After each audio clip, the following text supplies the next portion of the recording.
Continuando a nossa série, o Evangelho segundo João. João 13.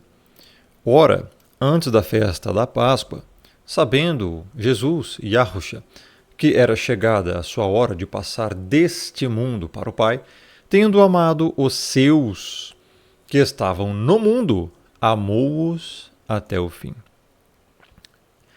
Isso é muito interessante. Nós vemos aqui, e já explicamos no vídeo passado, o que é a Páscoa. Então, ora, antes da festa da Páscoa. Já entendemos o que é Páscoa. Se você ainda não entendeu o que é Páscoa, eu aconselho que você veja o vídeo anterior, tá? E, inclusive, vai estar o link para a playlist completa aqui no primeiro comentário fixado no topo, para você ver todos os vídeos já feitos sobre essa série, explicando o Evangelho segundo João. Já aproveite, já se inscreve, ative o sininho e marque para todas para receber todos os vídeos do canal.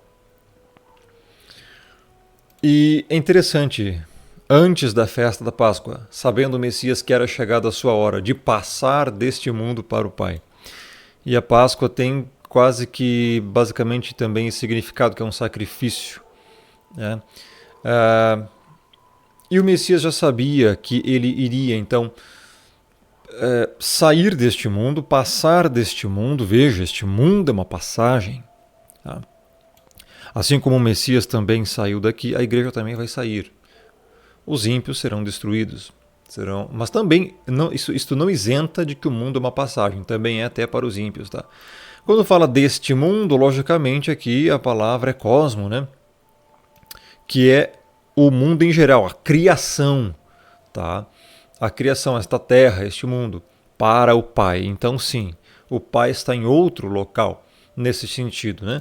A gente já viu isso em Apocalipse, eu já expliquei aqui, neste mesmo canal, o Apocalipse inteiro, versículo por versículo. Lá a gente viu onde é que está o Pai, né? É bem interessante isso.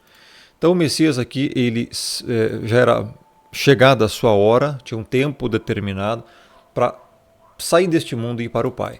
Tendo amado os seus, não todos, que estavam no mundo, amou-os até o fim. Como assim, tendo amado os seus que estavam no mundo? Olha aqui a diferença, o contraste. Ele amou os seus, não todos sem exceção.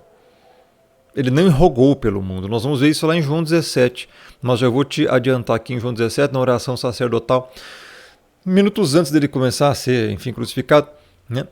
Aqui no verso 9 ele fala, é por eles que eu rogo, não rogo pelo mundo, mas por aqueles que tu me deste, porque são teus, são esses os mesmos, são os eleitos, meu irmão, que a Bíblia fala tanto. Então, muitas pessoas que rejeitam a eleição, rejeitam que o Criador sim já tem os seus, e rejeitam, meu irmão, essa questão de obra salvífica, evidência, rapaz, está escancarado aqui, é por eles que eu rogo, não rogo pelo mundo. Veja o contraste, ele ora pela igreja, ele ora pelos discípulos, ele ora pelos eleitos, mas não pelo mundo.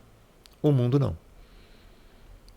Tá? E o que é aqui mundo? Aqui são ímpios. Não é uma contradição. Quando você encontra lá em João 3,16, porque Deus amou o mundo de tal maneira que deu seu Filho. E aqui está o Messias falando que não roga pelo mundo.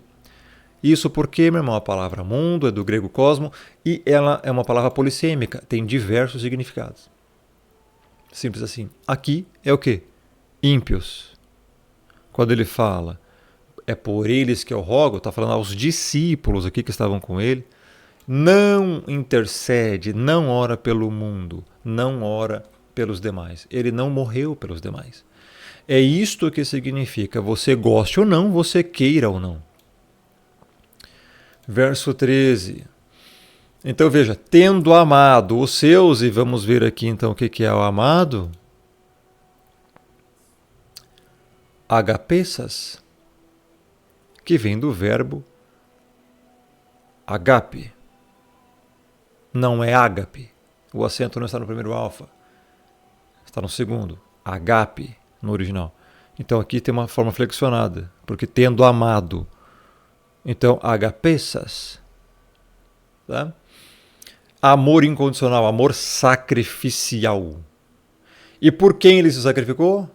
Pela igreja. Por isso, aqui diz que ele tendo amado os seus, os discípulos, os escolhidos, que estavam no mundo. Veja, eles não fazem parte do sistema mundano, mas estão nesta terra. Aqui o mundo já não é ímpio. Aqui o mundo é o quê? Criação. Veja, passar deste mundo, este mundo aqui, inclusive a mesma palavra cosmo, no grego, é o mesmo mundo aqui, cosmo.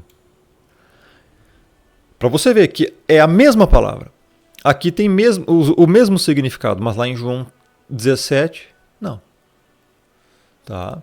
Então é para você entender, tendo amado os seus que estavam no mundo, amou-os até o fim.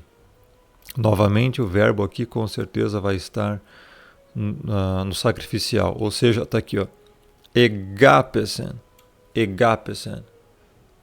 amou-os até o fim. É o maior nível de amor que existe, amor incondicional, amor sacrificial. Ele deu a vida por estes. Veja, amou-os. Veja, não morreu por todos, e sim pelos seus. O próprio significado desse amor aqui é entregar-se no nível sacrificial. Então, os seus. Veja como o amor é direcional. Este amor sacrificial é direcional. É diferente de um amor que tem vários outros tipos de amor, tem 6 tipos de amor na Bíblia. É totalmente diferente do amor geral, né? Filantropo, ou que significaria um amor geral pela humanidade, assim, apenas ser no quesito de criação, né? Não é o caso. Tá? Verso 2. Durante a ceia, tendo já o diabo posto no coração de Judas Iscariotes, o filho de Simão, que traísse o Messias, veja, essa ceia era uma refeição, tá, que eles estavam fazendo ali. E aqui sim, meu irmão, né, diabo, né, você encontra aqui diabolo, aqui, ó, diabolo. É o próprio diabo, tá? Satanás, acusador, caluniador, adversário, diabo, é o mesmo ser. Tá? Um espírito extremamente maligno. Já tinha posto no coração de Judas Iscariotes, filho de Simão, que traísse o Messias. Veja, isso aqui é uma coisa bem interessante, que cabe até outras explicações bem longas. Mas em Lucas 22 também vai tratar sobre isso. Sobre a soberania e a responsabilidade. Como que Judas poderia ter sido responsável pela traição do Messias se foi o diabo que colocou no coração dele o trair? É porque Judas já era dele. Por isso ele era responsável. De uma forma ou de outra, Judas iria trair. Até porque isso já estava predestinado. Quando você encontra em Lucas 22, porque o Filho do Homem, que é o Messias, na verdade vai segundo o que está determinado. Predestinação, soberania divina, o Pai que manda. O Messias vai segundo o que está determinado pelo Pai. No mesmo versículo, responsabilidade humana encontra-se também. Mas ai daquele por intermédio de quem ele está sendo traído. Ai de Judas. Responsabilidade de Judas. Duas verdades que andam juntas. Soberania, responsabilidade. Isso que tem Lucas 22. Vamos voltar para João, que é onde a gente está explicando. João 13. Para que traísse o Messias, verso 3, sabendo este que o Pai tudo confiara às suas mãos e que ele viera de Deus e voltava para Deus, aqui está falando do próprio Messias, levantou-se da ceia, tirou a vestimenta de cima e tomando uma toalha cingiu-se com ela. Está falando do Messias aqui, tá? Verso 5, depois deitou água na bacia e passou a lavar os pés aos discípulos e enxugar-lhes com a toalha com que estava cingido, que tem um propósito simbólico nisso que o Messias está fazendo. Ele fez isso aqui de forma literal, mas tem um propósito espiritual por trás. Verso 6, aproximou-se, pois, de Simão Pedro. Tá? O Messias se aproximou de Simão e este lhe disse, Senhor, tu me lavas os pés a mim? Tipo, era uma coisa que Pedro jamais iria compreender, não estava entendendo, né? Por que o próprio Messias, meu irmão, ele chama Senhor, por que tu está me lavando os pés? Aí o Messias falou, o que eu faço não sabes agora, compreendê-lo-ás depois. Aqui, meu irmão, está falando da lavagem, da purificação, da regeneração de uma pessoa. Pedro não estava entendendo ainda, ele ia entender só depois. Então disse Pedro, nunca me lavarás os pés. Pedro se sentia totalmente indigno disso. Respondeu-lhe o Messias, se eu não te lavar, não tens parte comigo. Agora você entendeu? Lavar, purificar, se o Messias não morresse por ele, se a palavra do Messias não o lavasse, não o regenerasse, se o sangue do Messias não fosse o preço pago para perdoar os pecados de Pedro, se o Espírito não convencer Pedro do pecado, justiça e juízo, Pedro não poderia ter parte com o Messias. É isso que significa, se eu não te lavar. Toda a pessoa, meu irmão, para ser salva, tem que ser lavada pelo Messias, pelo Espírito, pelo Pai. E isso vem pela pregação do Evangelho. Nesse momento, a fé vem pelo ouvir da pregação. O eleito se converte, então ele é lavado. Até então, ele não é lavado. Por isso que o Messias aqui estava fazendo uma simbologia, lavando os pés, a forma do Senhor lavar o servo. Entendeu? Não tem parte comigo, ninguém pode ser salvo se não for lavado, se não for convertido, se não for regenerado. Como que acontece isso? Pela palavra, pelo batismo com o Espírito, e esse batismo não é das águas literal não, hein? Já expliquei isso em vídeo passado. É a regeneração que está falando aqui. Verso 9, então Pedro lhe pediu, Senhor, não somente... Pedro não entendeu muito bem, né? E daí então ele já não queria que só os pés fossem lavados. Ele falou, Senhor, não somente os pés, mas também as mãos e a cabeça, então. Então Pedro queria ser totalmente lavado, porque Pedro queria ser salvo. Só que Pedro estava entendendo de uma forma carnal, de uma forma literal aqui. E o Messias, ele estava fazendo uma simbologia ali, para as pessoas entenderem, para os discípulos entenderem, na verdade. Porque as pessoas em geral não entendem. Declarou o Messias, quem já se banhou não necessita de lavar senão os pés. Quanto ao mais está todo limpo. Ora, vós estáis limpos, mas não todos. Aqueles que estavam ali, né, eram os próprios apóstolos, meu irmão, do Messias. Os apóstolos aqui. Então, escolhidos a dedo por ele. Entretanto, era do diabo. Por isso que ele fala, vós estáis limpos, vós aqui, mas não todos. Por quê? Verso 11 vai responder. Porque era Judas, né? Já vamos chegar lá. Primeiro deixa eu concluir aqui. Quem já se banhou não necessita de lavar senão os pés. Quanto ao mais, está todo limpo. Ele está querendo dizer que uma vez lavado, uma vez regenerado, você é salvo. Portanto, não tem como perder a salvação, portanto, não tem como você lavar de novo. Ou você foi purificado, ou você foi regenerado, você se arrependeu ou não. Verso 11, pois ele sabia quem era o traidor. Foi por isso que ele disse, nem todos estáis limpos. Tá. Que estava ali naquele momento era Judas, era o que ia trair. Estava aqui os preparativos, o início da traição de Judas, né? Verso 12, depois de lhes ter lavado os pés, tomou as vestes e, voltando à mesa, perguntou-lhes, compreendeis o que vos fiz? Veja, o Messias aqui está dando uma grande aula aos apóstolos. O que eu vos fiz? Vocês estão compreendendo por que eu lavei os pés de vocês?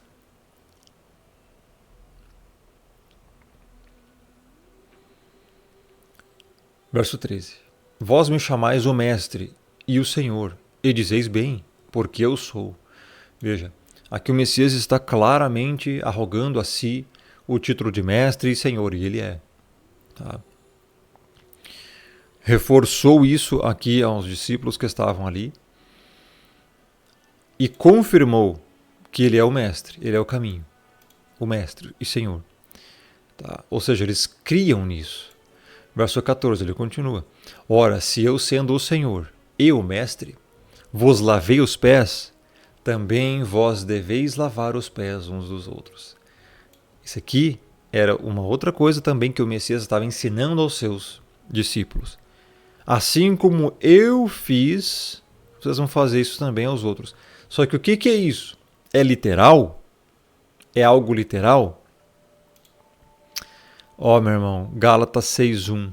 Irmão, se alguém for surpreendido em alguma falta, vós que sois espirituais, corrigi-o com espírito de brandura. E guarda-te para que não sejas também tentado. Levai as cargas uns dos outros e assim cumprireis a lei do Messias, a lei de Cristo, a lei de Mashiach. Eu, sendo o Senhor e mestre, lavei os pés, também vós deveis lavar os pés uns dos outros. Amar os outros, amar o próximo. E não somente isso. Verso 15 ele vai continuar que isso aqui se trata da pregação do Evangelho. Porque eu vos dei o exemplo, para que como eu vos fiz, façais vós também.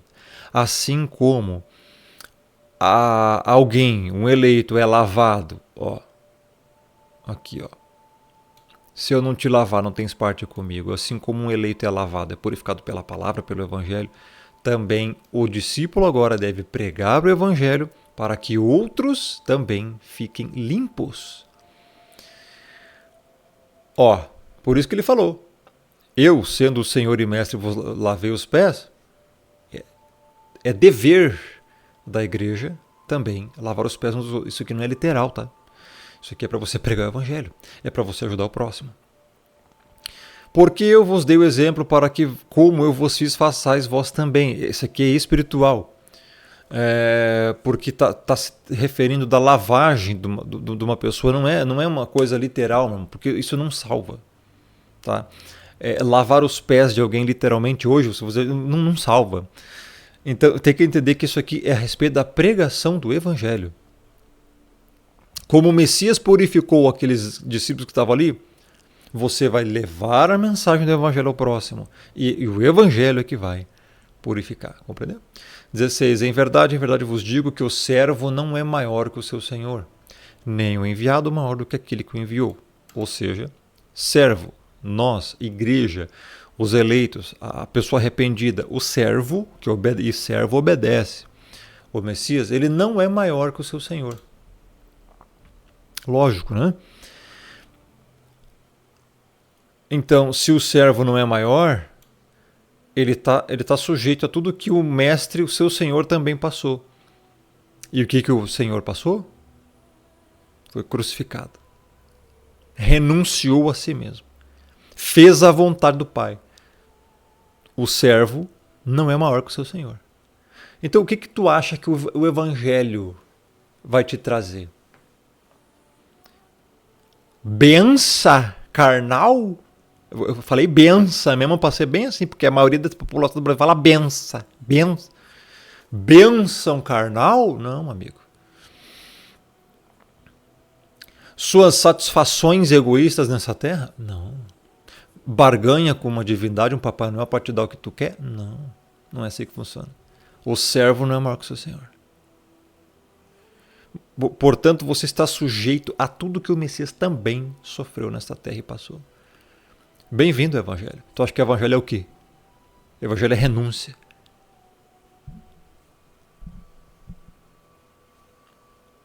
É prática de mandamento. Isso é Evangelho. Se o teu Senhor foi crucificado, morto, o que tu acha que tu vai... Como é que é Evangelho como é que é teologia da prosperidade? Como é que é, grão de feijão troca por não sei o quê, pozinho de ouro, o que mais? Reveladura, profetada, adivinha RG, você vai receber a vitória, blá blá blá blá blá, reteteté, gira no manto, eis que revela. Isso tem nada a ver com o Evangelho. Isso é do demônio, cara. Isso é maldição nessa terra. Simples assim.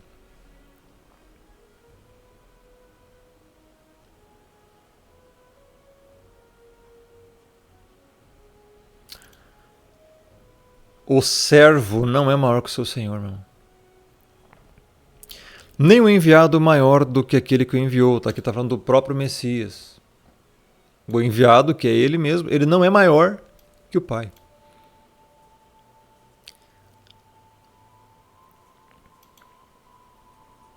E claro, nem o enviado maior do que aquele que o enviou. Ou seja, o enviado também aqui é o próprio discípulo que o Messias envia.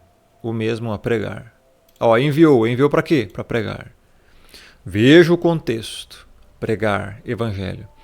17. Ora, se sabeis estas coisas, bem-aventurados sois, se a praticardes. Você é bem-aventurado, você vai ter êxito na sua vida se você praticar. Quando a Bíblia fala se, é uma condição. Praticar, meu irmão. Ele vai falar aqui em capítulos posteriores sobre a prática dos mandamentos. Nós vamos entrar depois, no próximo vídeo. Prática do evangelho não é você só ouvir. Tem gente que está vendo essa playlist aqui, esses vídeos, e não está praticando nada. Só está vendo alguns minutinhos de vídeo que já sai do vídeo, não vê até o fim. E tu acha que tu... Cara, pra quê? Pra que tu está vendo esses vídeos? Se não é para praticar, é totalmente inútil. Se você está vendo isso, ouvindo isso e não está praticando bolhufas, é melhor que nem que estivesse ouvindo. Porque evangelho é prática, amigo. Prática. 18. Não falo a respeito de todos vós, pois eu conheço aqueles que escolhi. Está falando disso por causa que um ali era o traidor. É antes para que se cumpra a Escritura. Olha o Messias citando a Escritura. Aonde está isso? Em Salmo. Salmo, Antiga Aliança. O que diz lá? Aquele que come do meu pão levantou contra mim seu calcanhar. Está falando da traição. Salmos 41, 9. Até o meu amigo íntimo, em quem eu confiava, que comia do meu pão, levantou contra mim o calcanhar. Onde é que está isso aqui? Antiga Aliança. O Messias citando a Antiga Aliança, que foi escrita de forma inspirada, ordenada a ser escrita pelo próprio Criador dos céus e da terra, o Pai. Isso aqui está onde? Antigo Testamento. Quem escreveu? Davi, Salmo. Então, como é que Davi é do diabo, segundo a doideira marcionita?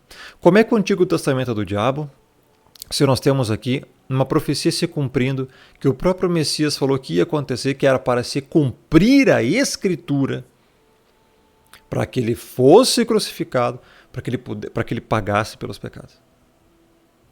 Está vendo como é que o Criador trabalha? Sim, meu irmão, o Criador não só permitiu, mas decretou, era para ser assim. Vimos isso lá em Lucas 22, 22. O Filho do Homem vai segundo o que está determinado. O que está determinado, meu irmão? Tudo. Tudo. A traição, a vinda dele, a crucificação, tudo. Para pagar. Está aqui. Responsável? Judas. Mas como? Isso é injusto. Tu vai chamar o Criador de injusto? Nem vivo era para você estar. Não há injustiça. Simples assim. Ninguém é inocente, todos pecaram. E agora? Então as pessoas não compreendem, né, cara? Fato é que Judas já tinha essa malignidade, né, interna. O diabo só terminou de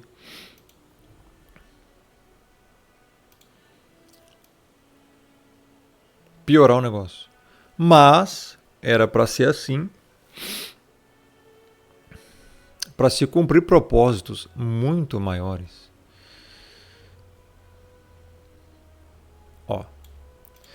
Então, como é que o Antigo Testamento é do diabo, se o Messias aqui está citando isto, uma questão de que era para acontecer? Então é lógico, estava tudo dentro dos planos, né?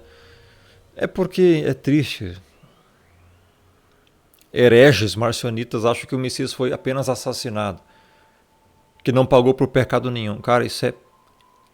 Marcionismo é o Satanás na Terra. Tá aqui, tá? 19. Desde já vos digo antes que aconteça, para que quando acontecer, creiais que eu sou. E de muitas pessoas usam aqui nesta palavra eu sou no português, eu sou tá maiúsculo, mas no original não tá assim não, cara. No original tá normal. Tá aqui, ó. Ot egoimi. Ou seja, na verdade só egoimi aqui. Tá. E quando você vai pronunciar, você não vai falar eimi, não, eimi, não, é imi mesmo, é rápido, tá? Egoimi, egoimi, egoimi. Ou seja, eu sou. Tá? Aí muitas pessoas usam aqui para dizer que ele está fazendo uma alusão ao Pai. Tem uma certa questão aqui, por causa que ele fala isso no verso 20, né? Em verdade, vos digo, quem recebe aquele que eu enviar, a mim me recebe. E quem me recebe, recebe aquele que me enviou. Veja como existe uma hierarquia. Veja como existe uma... Um envia, o outro envia, o outro envia. O Pai enviou o Filho. O Filho enviou os apóstolos pregaram, fizeram discípulos. Os discípulos pregaram, a igreja está aí hoje. Um envia o outro. Hierarquia, meu irmão. Ó, quem recebe a mim, recebe aquele que me enviou. O Pai enviou. Se você recebe o Messias, você está recebendo ele automaticamente. Agora, está falando aqui de igualdade de atributos? Não, você não está encontrando igualdade de atributos aqui. Mas ligação espiritual. Isso sim. Tá? Até porque a Bíblia não pode se contradizer. Tá? Se o Messias fala aqui, ó, criais que eu sou, se ele está rogando a si o título de eu sou, do eu sou, ou seja, do hebraico lá, Yahweh, eu sou o que sou, como nós já vimos diversas vezes,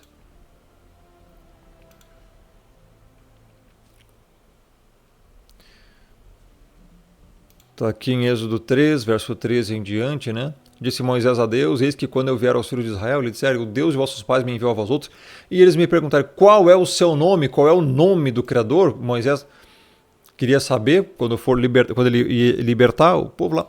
O Criador disse a Moisés, eu sou o que sou. Disse mais, assim dirás aos filhos de Israel, eu sou, me enviou a vós outros. Veja. Aqui no hebraico, a gente encontra, né, o tão famoso nome dele, né? Ahayá, Asher, Ahayá. A gente encontra que significa eu sou o que sou. Está aqui, ó. Vai ficar bugado, porque infelizmente esse aplicativo está bugado. Ó. Quando eu passo, muda tudo, pior ainda.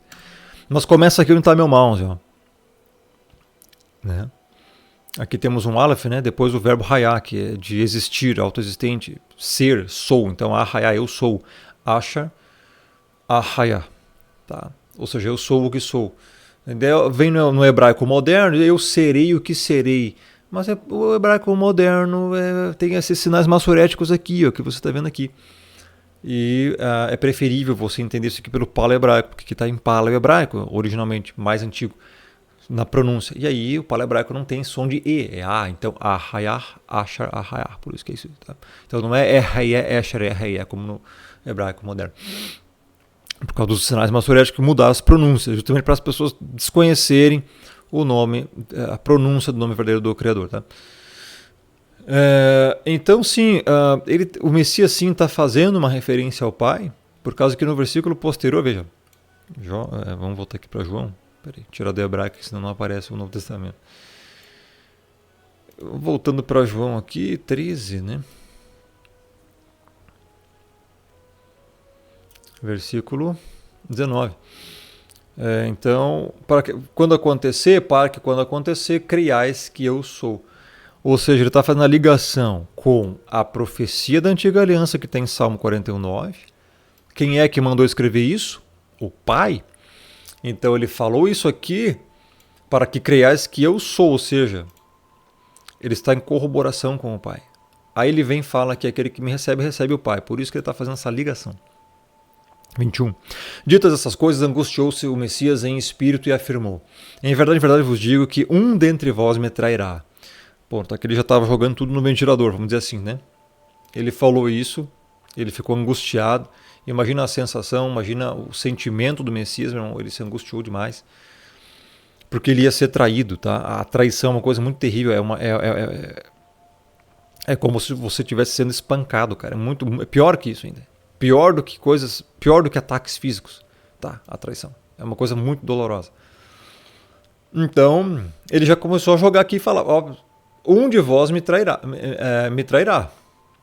E por que você acha que ele escolheu também, entre os 12, Judas, que iria trair? Por um acaso ele não sabia que ia trair? É claro que sabia. Está aqui, ó. Inclusive ele mesmo fala que ele estava falando todas essas coisas para se cumprir a escritura. Aquele que come do meu pão levantou contra mim o seu calcanhar. Então veja como é claro, o Messias tinha que escolher um traidor para ser um apóstolo para ocorrer isso, para entregar a localização do Messias, para entregar aos romanos e tudo mais, os judeus e tudo mais, a traição, e matou. Tudo era um propósito, meu irmão, tá?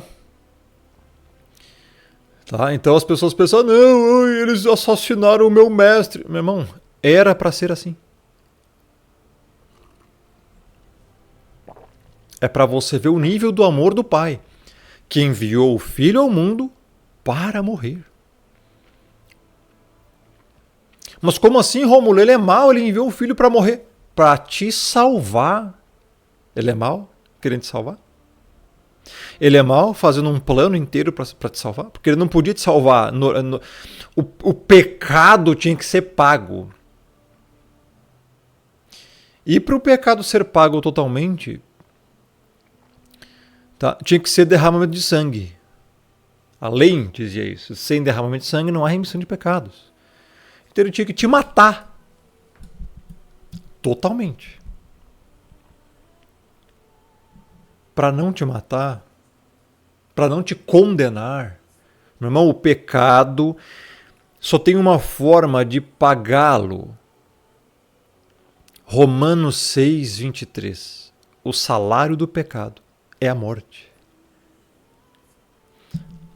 Todo mundo tinha que ser condenado para extirpar o pecado. Tem noção do que é o evangelho? Isto é o verdadeiro evangelho. Para não matar, para não condenar ao lago de fogo todo mundo. Não é morte física apenas, estamos falando de lago de fogo. Para acabar com isso, para que os pecados realmente fossem pagos, todo mundo teria que ser condenado ao lago de fogo. É o que a Bíblia diz. Para que isso não acontecesse, para isso não acontecer, ele enviou o Filho ao mundo para morrer no teu lugar. Foi uma morte total.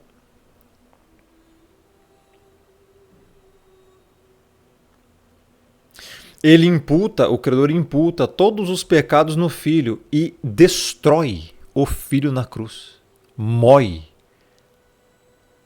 açoita e crucifica. Derrama o sangue. E ele sofre demais. Nós vamos ver isso mais para frente. Você está entendendo? Então, este plano magnífico, este plano de salvar, esse projeto, não é só um projeto, é um plano muito bem feito, de salvar quem não merece, que é a igreja, somos nós os eleitos. Bom, eu não gosto de estar falando essas questões, nós os eleitos, porque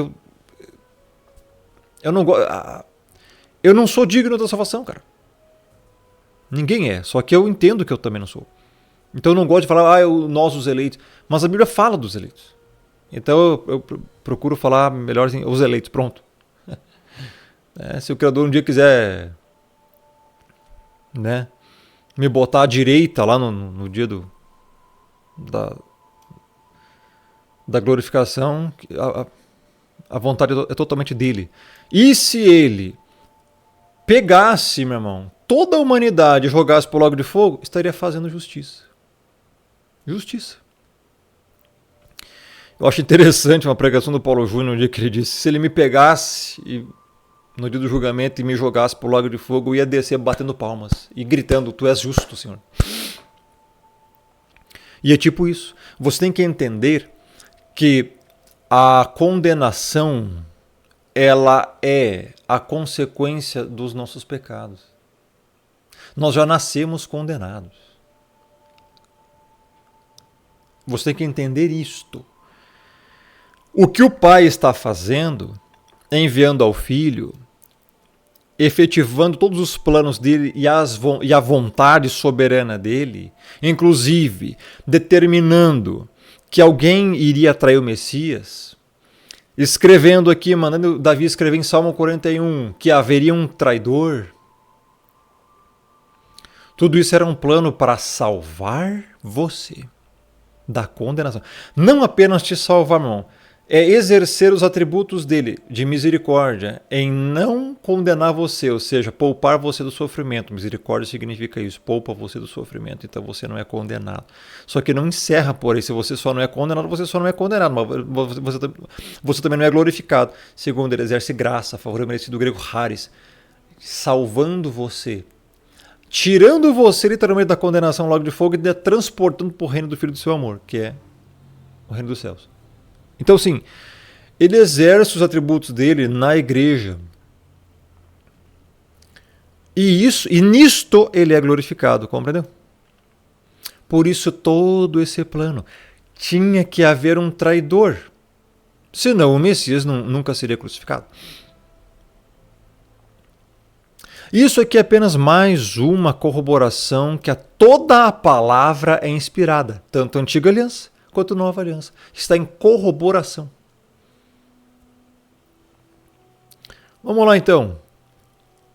Um de vós me trairá. Então os discípulos olharam uns para os outros, sem saber a quem ele se referia. Veja, quando ele falou um de vós me trairá, todo mundo escutou. Os discípulos olharam uns aos outros. Como assim? Quem que pode ser, né?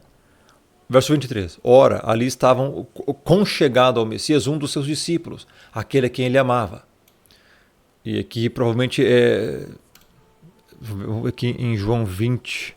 Então correu e foi ter com Simão Pedro, com outro discípulo a quem Jesus amava. Ele disse: tiraram o sepulcro. Tá. Um discípulo muito amado do Messias, um conchegado. E a esse fez Simão Pedro sinal, dizendo-lhe, ou seja, Simão Pedro fez um sinal. Simão Pedro, né, que é Quefas, né? Ele sempre era o mais espoletado, o mais de todos os discípulos, ele era o mais ansioso, vamos dizer assim, sempre querendo ir na frente, querendo fazer as coisas. Então, ele disse, pergunta a quem ele se refere, né? Sempre Pedro tomando a frente, tomando a palavra, né? Tanto é que lá em Atos, depois você vai ver Pedro pregando, e foi o maior êxito de todas as pregações desse mundo em toda a história da humanidade. Converteu 3.000 almas do mundo com a pregação. Sério, cara. Pedro era impressionante. Então, Pedro, a esse, ou seja, aquele que era conchegado do Messias, Pedro fez um sinal, dizendo, pergunta a quem ele se refere. Eu imagino Pedro assim, né, chegando no cara, pergunta quem que é. Então, aquele discípulo, reclinando-se sobre o peito de Jesus, perguntou-lhe, Senhor, quem é? Ou seja, nesse momento, esse discípulo ele encosta, né, bem próximo ao peito do Messias e pergunta, quem é? Quem é o traidor? Quem é esse que vai te trair? O Messias respondeu, é aquele a quem eu der o pedaço de pão molhado. Tomou, pois, um pedaço de pão e, tendo-o molhado, deu-o a Judas, filho de Simão Iscariotes. Aqui sim está o traidor, Judas. É interessante, né? Aqui você vai ver uma questão, verso 27. E após o bocado, imediatamente entrou nele Satanás. Diabo, Satanás. Então o Messias disse: o que pretendes fazer, faz-o depressa. Veja, que Satanás só entrou depois que ele comeu pão molhado, né? É, aí, pronto, aqui entra questões bem doidas, interpretativas. Alguns acham que, claro, não é a minha opinião, mas alguns, eu digo que alguns pensam, né? Pô, como assim, cara? Satanás então só entrou em Judas depois que o Messias molhou um pão e deu para ele comer. E após o bocado, ou seja, ele mordeu, ele comeu o pão, Satanás entrou só depois que ele comeu o pão. Aí os caras falam assim, mas será que o demônio estava na água? Porque ó, é aquele que deu um pedaço de pão molhado. Então ele pegou um pedaço de pão, molhou e deu a Judas. Por que eu estou falando isso? Porque tem uma pregação muito engraçada que chega a ser hilário, do Marco Feliciano. Eu não acompanho o Marco Feliciano, mas ele fala umas doideiras doidas mesmo, que eu não concordo. Ele pegou e falou lá que os demônios amam água. Eu acho engraçado. Eu na época até tinha feito vídeo sobre isso. Aí ele menciona isso por causa que ele fala lá que o endemoniado estava lá, e aí ele implora para entrar nos porcos, e os porcos foram para a água depois que o Messias expulsou. Permita-nos que a gente vá para esses porcos. Aí os demônios foram para os porcos, daí os porcos se jogaram na água. Daí ele fala, demônios amam água, né? Bom, realmente aqui tem um mistério do porquê que o pedaço de pão foi molhado, né? Molhado. E deu a Judas. Depois que Judas mordeu, comeu, aí que Satanás entrou. É lógico, eu não vou dizer que o Satanás estava na água, porque Satanás não precisa estar em água nenhuma para agir em alguém, meu irmão. Tá? Não precisa. O Satanás é um espírito. Inclusive se transfigura em anjo de luz e muitas coisas, tá? Tá? Mas realmente tem um mistério aqui, né? Do porquê que ele molhou. A Bíblia não fala o porquê. Tá? A Bíblia não fala. E depois disso, Satanás entrou. Uma coisa interessante, né? O pessoal aí da nova era, o pessoal aí da gnose, o pessoal aí do, sei lá, cara, do misticismo gospel, né? Vai pegar e vai dizer, porque o demônio estava na água, Satanás estava na água e tal, daí o Messias pegou aquela água com o demônio e deu para Judas. Alguns vão dizer isso aí. Enfim, isso não compete ao caso. Ele fala, o que pretendes fazer, faze-o depressa. Tá? E ele falou isso para todos, de modo que, claro, ele estava se dirigindo a Judas ali, né? E Judas já estava encapetado. Nesse momento, Judas estava com o demônio. Entrou nele Satanás. Tá? Em Judas entrou Satanás. Veja, Satanás não pode entrar em qualquer um, ele só pode agir em quem não é do Pai. Tá? Então, por isso que em Judas. O que pretendes fazer, faz-o depressa. Nenhum, porém, dos que estavam à mesa, dos discípulos, percebeu a que fim lhe dissera isso. Porque ele falou a geral. Tipo, o Messias falou, o que tem de fazer, faz depressa. Mas ele não se dirigiu a Judas para isso. Ele só falou. Por isso que os discípulos, por que ele falou isso? Aí verso 29 diz, pois como Judas era quem trazia a bolsa, pensaram alguns que o Messias lhe dissera, compra o que precisamos para a festa, ou lhe ordenara que desse alguma coisa aos pobres. Né? Então eles imaginaram, eles conjecturaram, eles pensaram, alguns que estavam ali pensaram que o Messias falou isso, para que Judas ali comprasse alguma coisa para a festa, né, da Páscoa, que estava para acontecer, ou que desse alguma coisa aos pobres. Mas não. Não. Tá? Eles não entenderam. Não tinham entendido ainda. Verso 30. Ele, tendo recebido o bocado, saiu logo, e era noite. Tá?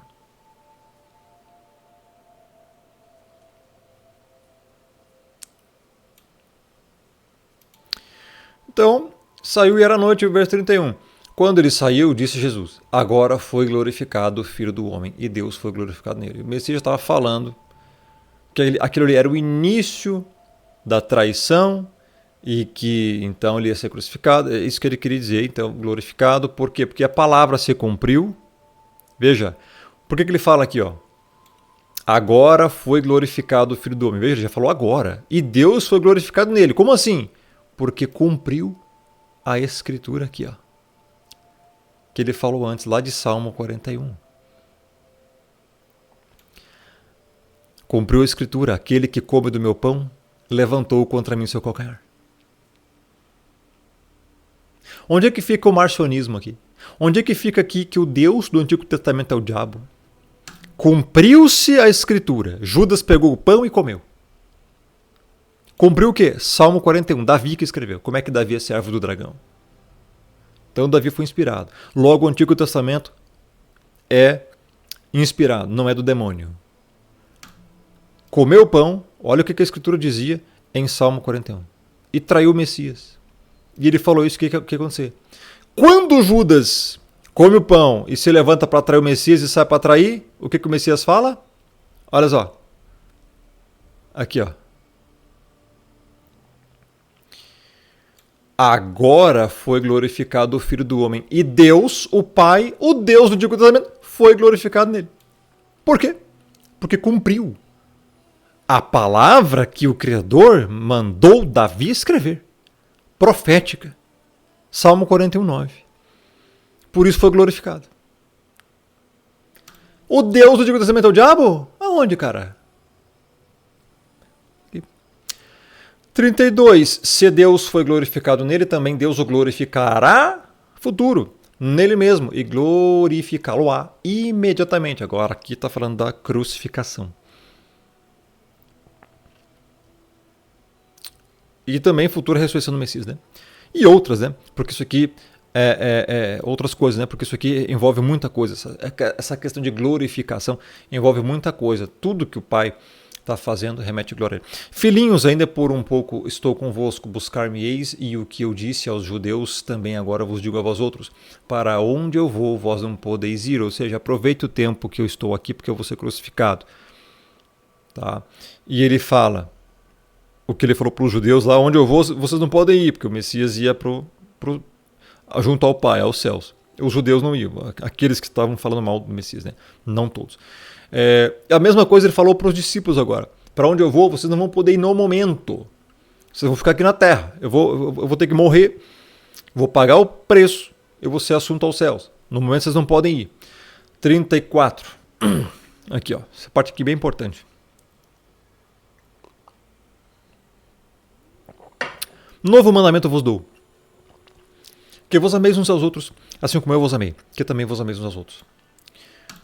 Muitos marcionitas hereges dizem que o Messias nos ensinou a amar uns aos outros. O Deus do Antigo Testamento não mandava matar, não tinha esse mandamento aqui na Antiga Aliança. Levítico 19:18. Não te vingarás nem guardarás ira contra os filhos do teu povo, mas amarás o teu próximo como a ti mesmo. Eu sou o Senhor. E aí? Sim, tinha mandamento já na Antiga Aliança para amar o próximo como a ti mesmo. Logo, corrobora novo com o antigo. Quando fala novo mandamento vos dou, não é algo novo que não existia, não é algo diferente. Que a ignorância bíblica não faz. No original em grego aqui, essa palavra aqui, é novo. Essa palavra aqui vem da raiz kainos.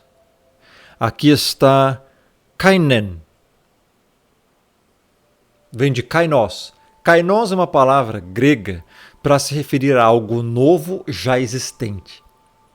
Neos também é uma palavra grega, mas se refere a novo não existente. Algo novo que ainda não existia. Aqui é algo novo que já existia. O Messias apenas está aperfeiçoando, ratificando um mandamento que já existia.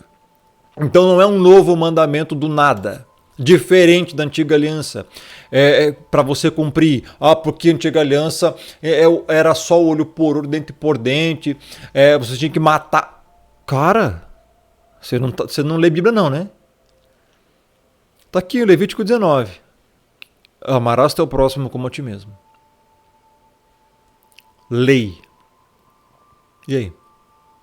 Então o Messias só está testificando, ratificando e mencionando um mandamento que já existia, e ele fala kainen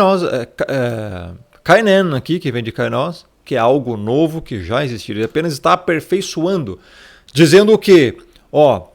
Ame o próximo como a ti mesmo. Era assim que era na lei. Agora ele fala assim, novo mandamento vos dou, que vos ameis uns aos outros, assim como eu vos amei.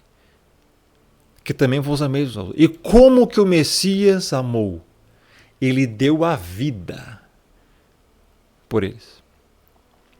Ele está dizendo, na antiga aliança, vocês tinham um amor assim, ame o próximo como a ti mesmo. Agora, meu irmão, dá a vida pelo próximo. Ele não está dizendo que o Antigo Testamento está errado.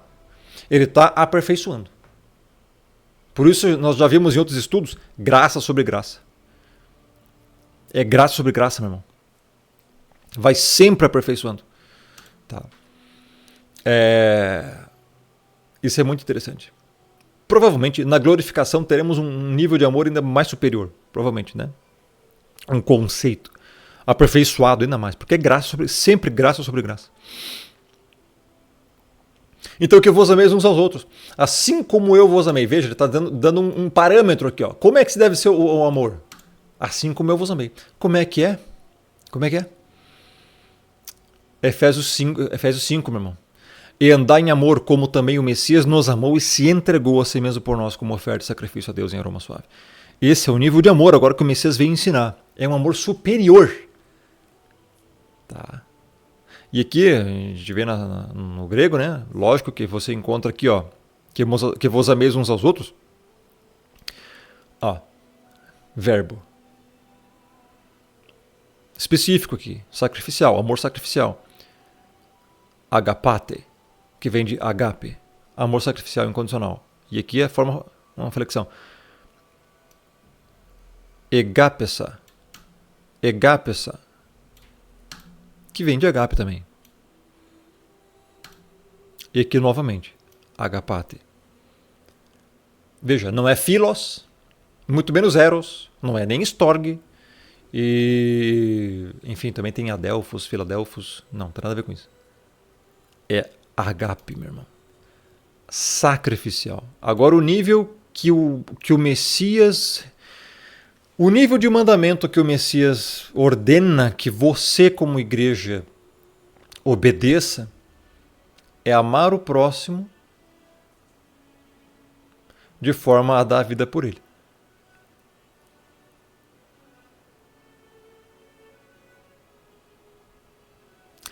A igreja está fazendo isso? Apostasia, né? 35. Nisto conhecerão todos que sois meus discípulos, se tiverdes amor uns aos outros. Que nível de amor? Qualquer um. Sacrificial. Agapen. Onde é que está o acento aqui? No segundo alfa. Eu acho interessante as pessoas querem, né, dar uma de greguinho, né, de teólogozinho, de pregador. Ouve qualquer um falso mestre falar ágape. Ágape. É ágape? É? Cadê o acento aqui? Tá no segundo alfa, cara. Agape. Tá? Agape. Eu falo isso porque os caras... o Romulo tá falando agape, tá errado, é ágape. Ágape tu aprendeu errado, o pequeno gafanhoto. Se tiverdes amor uns aos outros, você evidencia a sua regeneração quando você pratica os mandamentos. E aqueles que não amam? Pelo contrário, que vivem destilando o ódio gratuito contra as pessoas.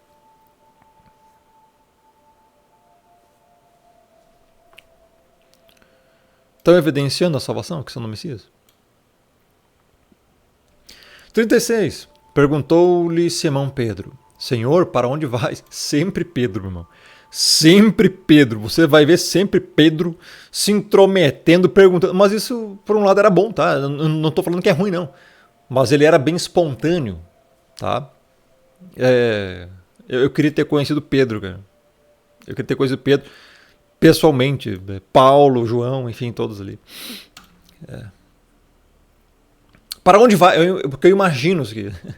O Messias falando, para onde eu vou, vocês não vão poder ir, não. Aí Pedro, para onde tu vai? Respondeu o Messias, para onde eu vou? Não me podeis seguir agora, Pedro. Mais tarde, porém, me seguirás. Calma, Pedro, calma. É só mais tarde. Agora eu vou para o céu, tá? Eu vou ser crucificado. Vocês vão ter pouco tempo comigo aqui e... Tá? Vocês não vão poder ir. Tá?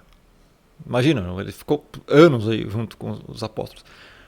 Só depois, Pedro, na glorificação, depois vocês vão poder me seguir. Aí, meu irmão, é outro nível, né? E eu não vejo a hora disso que acontecer, cara. Por mim já... Mas enfim, tem que esperar as profecias se cumprir, né? Enfim, ainda, anticristo, tribulação. O bom é que nós já estamos na última geração, então não tem mais muito tempo não, tá? 37, replicou Pedro, Senhor, por que não posso seguir-te agora? Por ti darei a própria vida. Pedro era extremamente espontâneo e falava muitas coisas que muitas das vezes era pela emoção dele, cara. Pedro era extremamente emotivo, né? Personalidades.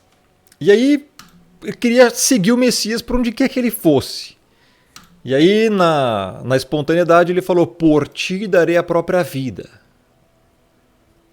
Ele falou isso mais no calor da emoção. Ele era ele agia por emoções, Pedro. Tanto é que o Messias fala aqui no 38. Respondeu então o Messias, darás a vida por mim? Em verdade eu te digo que jamais cantará o galo antes que me negues 3 vezes. E aqui tem aquela famosa parte que o galo, então, né, primeiro Pedro nega enquanto o Messias está lá sendo perseguido, açoitado, né, e Pedro nega que conhece ele, depois canta o galo. Né, aí que ele se flagra, opa, pera um pouquinho, ainda não tenho um nível de amor pelo Messias de dar vida por ele. Foi isso que aconteceu. É interessante isso aqui, meu irmão, colocou à prova a fé de Pedro e o nível do amor de Pedro. E eu pergunto, você, hoje, tem coragem e amor suficiente para dar a vida pelo Messias? Porque falar é fácil. Falar qualquer um fala. Pedro falou, meu irmão. Pedro, ele era eleito, ele era judeu, eleito, escolhido, ele era apóstolo do Messias, um dos principais, um dos mais próximos. Pedro, meu irmão, que ele foi, meu irmão, um dos grandes protagonistas das escrituras inteiras, da Bíblia inteira, em Atos, quando ele prega, mais de 3.000 almas se convertem, cheio do Espírito. Só que isso foi depois, tá? Mas até então ele era apóstolo. Não é qualquer um não, cara. Apóstolo do Messias. Ele viveu com o Messias, conviveu com ele, seguia o Messias aonde quer que ele fosse. E ele fala, Senhor, ele chamava o Messias de Senhor. Não, eu quero te seguir agora. Por ti eu darei a própria vida. Pois não aconteceu isso imediatamente. Depois nós vamos ver aqui que Pedro nega o Messias. Eu vou explicar os motivos nos próximos vídeos. Calma, não é que Pedro era ímpio, não, tá? Não é que Pedro era bode. É por causa de uma certa circunstância que estava ali, tá? Pedro era judeu, era ortodoxo, ele seguia tudo certinho. E quando viu o seu senhor e mestre sendo pego pelos romanos, enfim, os judeus ali pegaram ele e tal, e tava levando para a cruz, meu irmão, tava açoitando, e quem fosse pego junto ia morrer junto. Então ele ficou emocionado demais, ele literalmente falou que não conhecia o seu mestre. Em outras palavras, Pedro arregou. Para você entender, né? Hoje nós temos que falar a linguagem dos jovens dinâmicos. Pedro arregou e ele... tu vai ver nos próximos vídeos. Ele negou. O Messias falou aqui que ele ia negar 3 vezes, meu irmão. E negou. Né? Negou que conhecia ele. Ou seja, ele não deu a vida. E aí eu pergunto. Pedro, que era tudo isso que eu falei. Ele disse que pelo Messias ele dava a própria vida. Eu pergunto para você, que não viu o Messias pessoalmente como Pedro, você pode ter conhecido ele hoje, pelo Evangelho, por alguma coisa, ou também não, né? Pela Bíblia, ou também não, sei lá. Se você, que não teve as mesmas experiências que Pedro teve para com o Messias, com o Senhor, você daria a sua vida por ele? Pedro falou que daria, e chegou na hora e não deu. Pedro. E você? Se chegar a hora, meu irmão, você daria? Se te jogar dentro de um coliseu moderno, se fizessem, né? Se te jogar dentro de uma jaula com leões, você vai lutar para sobreviver, né? Ou você vai dizer assim, não, pode me matar, eu não nego o Messias, não. Ou você vai ser jogado lá dentro, tem uma chance para você aqui. Você nega Jesus, você nega o Messias, e eu não te jogo lá dentro. Se chegar esse momento, o que você faria, cara? Você nega? Ou você vai lá dentro, tenta sobreviver e salta para fora? E aí? É nessa hora que a tua fé é aprovada. É nessa hora que a tua fé é aprovada. Tem vários outros momentos, né, meu irmão? E as pessoas não estão preparadas para essa conversa, não. E muito menos para essa situação. O que o Messias falou? Darás a vida por mim? Essa é a pergunta final deste vídeo. Essa é a pergunta que o próprio Messias está fazendo para você agora. Porque o nível que ele está ensinando aqui é que o novo mandamento vos dou, que vos ameis uns aos outros, assim como eu vos amei.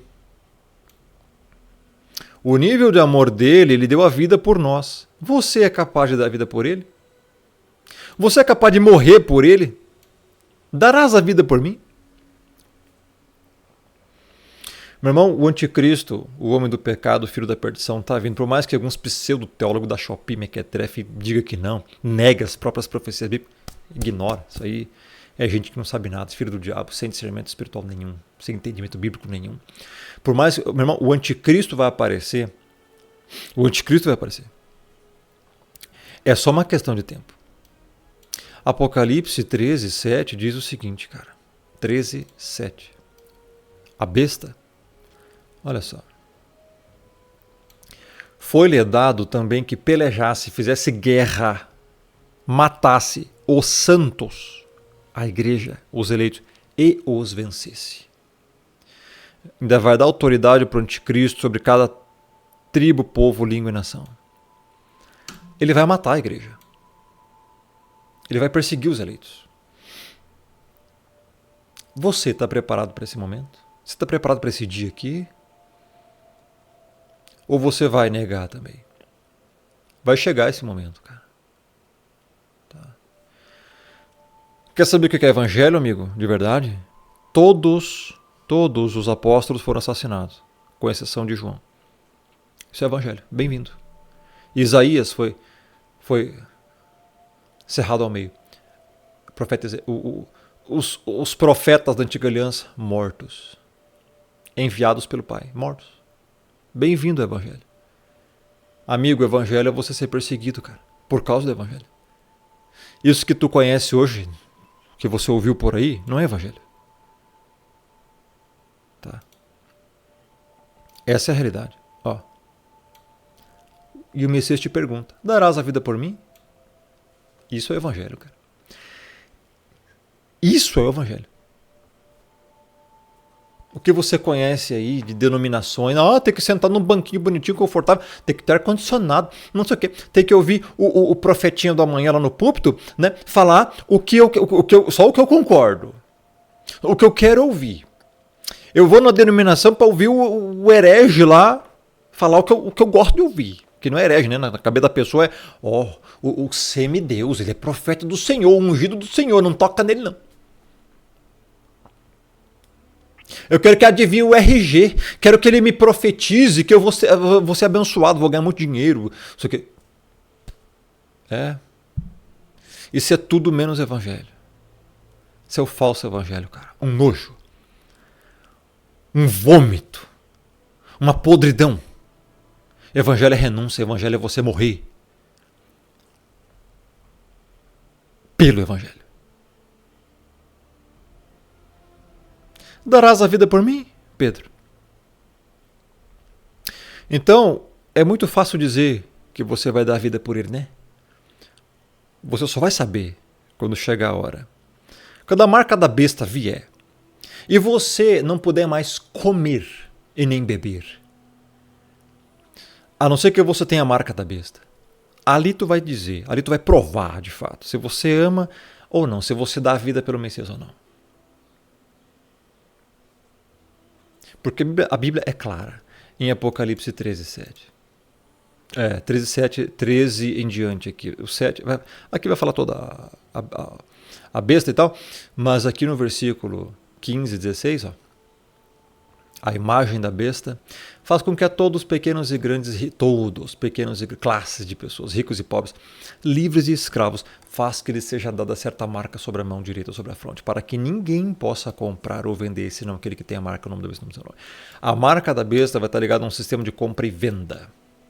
E ninguém no mundo vai se safar disso. As transações financeiras para você comprar, para você tomar um café, gosta de café? Ó, para tomar esse café tem que ter a marca da besta. Para comprar qualquer coisa, comida, bebida, pagar aluguel, pagar despesas, marca da besta. Você vai ter que ter esta marca. Se você receber essa marca, tu vai para o lago de fogo. Apocalipse 14 vai falar isso aqui. Aquele que receber a marca vai ser condenado. É aqui que tu vai provar, amigo. Nesta geração é aqui que tu vai provar se tu ama, se tu é de fato discípulo do mestre ou não. Muita gente vai negar o Messias nessa hora e vai aceitar a marca para não morrer de fome e não morrer de sede. E é nesse momento que os eleitos serão mortos. O eleito não vai aceitar isso aqui. O eleito morre de fome, o eleito morre de sede, o eleito ele é assassinado, mas não aceita pacto com o demônio. Os bodes vão aceitar tudo. Bode, meu. Tá? Aqui, ó, exatamente, você quer saber o exemplo? João 13. Ó. Eu dou a vida por ti. No momento Pedro ainda não estava totalmente com o nível de amor necessário. Isso demorou para acontecer. Pedro, dará a vida por mim? Em verdade vos digo, jamais cantará o galo antes que me negue 3 vezes. E negou. A maioria vai fazer a mesma coisa. Vão negar o Messias para não morrer de fome. Meu irmão, porque essas pessoas têm a vida delas é esse mundo. Elas não querem a glória. Não. Querem esse mundo. São carnais. São deste mundo. Fica o recado, meu irmão. Próximo capítulo, João 14, muito interessante. Ele vai continuar nesta mesma perícope, conjunto de contexto em meio a capítulos, a falar, ó, não se turbe o vosso coração, credes em Deus, crede também em mim. Aí ele vai continuar, nós vamos explicar isso aqui no próximo vídeo. Deixa o like, compartilha, se inscreva, ative o sininho. Até a próxima. Que Deus abençoe.